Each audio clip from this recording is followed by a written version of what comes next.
Alright, real quick, I'm going to show you how to use leaky.com in order to get a car insurance quote. You'll first of all, of course, want to navigate to leaky, leaky.com. You'll put in your zip code. You'll put in your email address. And you'll hit Start Comparing.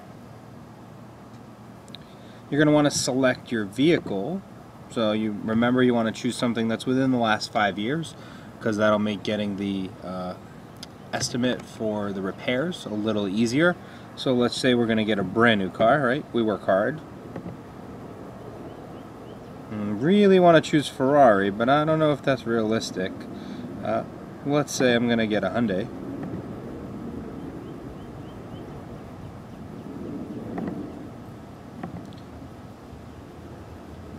And you want to select the trim level. We're going to say that we use it to commute to work and school generally.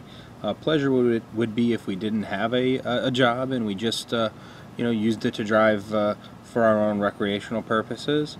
And for business, right? Driving for business is going to tend to be more expensive than just driving generally. So we're going to say general. We're going to say that we commute about 12,000 miles a year, which is average, 1,000 miles a month. We'll say that the car comes with a built-in alarm device, which will give us a slight discount. And we don't have any other vehicles to insure because we're just going to price it out for just the one. We'll type in the name of the driver, and we'll say that they're single. Give them an age. Now remember, the age is the age that you are when you would be graduating from college. So well, you're about 18 now, so we'll advance that 4 years and we'll say you'll be 22, maybe 23. The age that you are first licensed to drive would be likely 16 in most cases. This is going to be really important to say whether or not you've had any driving violations. They do look your record up, so they're not going to simply go off of your statement, and in fact they may deny you coverage. They may not want to cover you if you say, no, I haven't had any violations, but it actually turns out that you have. So we'll say that we haven't had any because we've been a very safe driver, not getting any speeding tickets, not getting any other infractions or other violations. You'll notice that if we do drum this up to say that we had an accident, that the price is likely going to increase.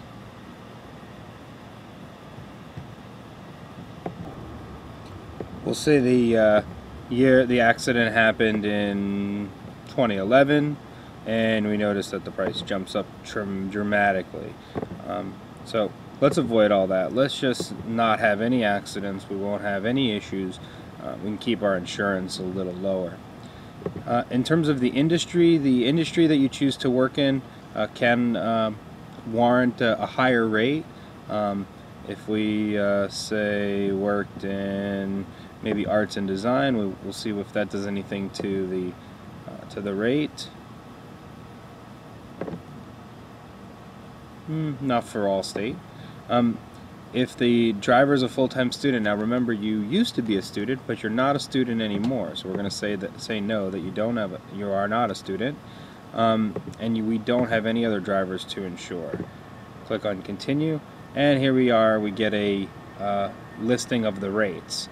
Now, one thing you may want to consider for your own purposes is to adjust the deductible. The deductible amount is the amount that you have to pay in the event of an accident. So if you get into a crash, you're going to have to pay the first $500 of deductible. Meaning, if you had $1,000 worth of damage, you pay $500. The insurance would pay the remainder. And in some cases, you may want to lower that coverage so that you only have to pay maybe $100 or $250 out of pocket. Of course, that's going to tend to change the premium and increase the rate. So the higher the deductible, the less expensive. But in the event you get in an accident, then you will have to pay out. If you said $500 or the $1,000, you'd have to pay that out of pocket towards your repairs. All right, I hope this was very